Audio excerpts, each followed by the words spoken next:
absolutely fabulous. I mean, as any like semi-gargantuan task, it's you know, it's as fun as it is. It's also draining, and I'm used to working towards deadlines. But filmmaking is definitely a lot. You can release records into the society, and people will buy it or not. Whereas tickets you have to sell too, but cinemas are a little bit like venues. So you can't just release a film or move it like a week. If you don't deliver on time, it will be delayed like months. So we've been sort of zoning in on this date, basically today, for the last 9 months. So it feels like a giant relief, because at points during the making of the film, there was definitely a sense of urgency, especially for everyone who, you know, had to answer to someone, which I guess I had to too, but but I also understood the urgency of things having to be delivered on time.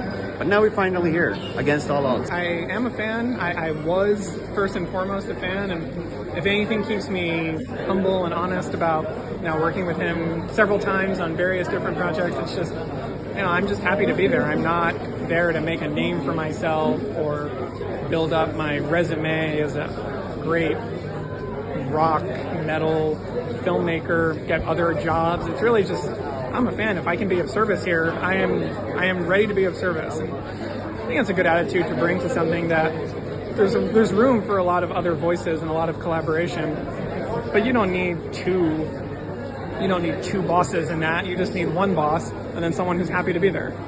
It's just about translating what he wants, because what he wants is vast, visual, creative, but not always practical or possible. He's the first one to admit that, and he knows that. So it's never, here's what I want, do it. It's here's what I want, and then me saying, well, here's a version of that we can do. If we had all the time and money in the world, we could do exactly what you just said, but we don't. And I'm here to say, well, if we did it this way, is that good enough? Is that basically correct? And yeah, we can do that. And then sometimes it's, there's ideas that were in place from our first conversation, moments that never changed. And then there's things in the movie that we thought of 5 minutes before we started filming, or I thought of 20 minutes before we started filming and said, something like this? Yeah, let's do that. Let's try that this time.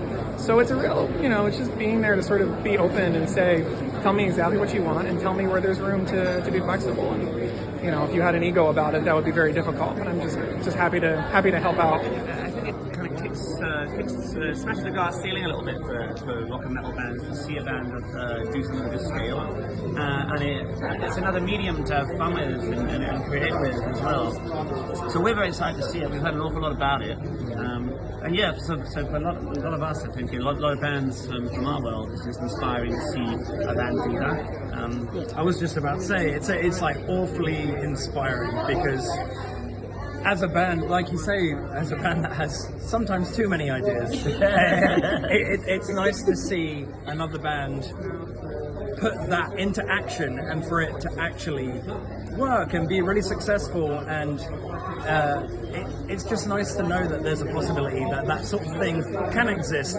in a world where it's achievable, Yeah. It feels like, I remember when we first started Creeper years ago, one of the main things we were talking about a lot was about putting frills back into punk rock and kind of rock music, which felt like they'd been lacking for a while. We felt like we went through, in a small way in this country, a lot of kind of plaid shirt wearing people who just came on stage and played songs, which wasn't, I like a lot of those bands myself, but we were always trying to be the band that wasn't that, and now it's exciting, so exciting to see bands doing bigger and bigger stuff. I think Static Dress and bands like that in the UK right now, really good friends of ours, brilliant creative visual ideas. I think this is inspiring to a lot of people in bands like us. So it's really cool for us. I'm really excited. I'm trying to give an ode a bit today with my eyes. I'm super excited to see this. They're a band with such a strong visual aesthetic. Yeah, such an aesthetic, and I think everything is like an extension of the art. So Yeah. What are you expecting? beautiful visuals. At least for the eyes and the ears. Perhaps. Amazing, amazing. And if you could sum up Ghost in 3 words, what would it be? Spooky art. Fashion. Spooky art fashion. Well, Ghost fans, I hope, like it. I mean, that's who it's made for, and certainly Tobias's main goal and his main hope with every step of the way is, well, I hope the fans like this. I hope this is to their liking. It's never like, well, it doesn't matter if they like it, I like it. It's always very concerned about that, because the only reason that this could exist is because of the band's fan base.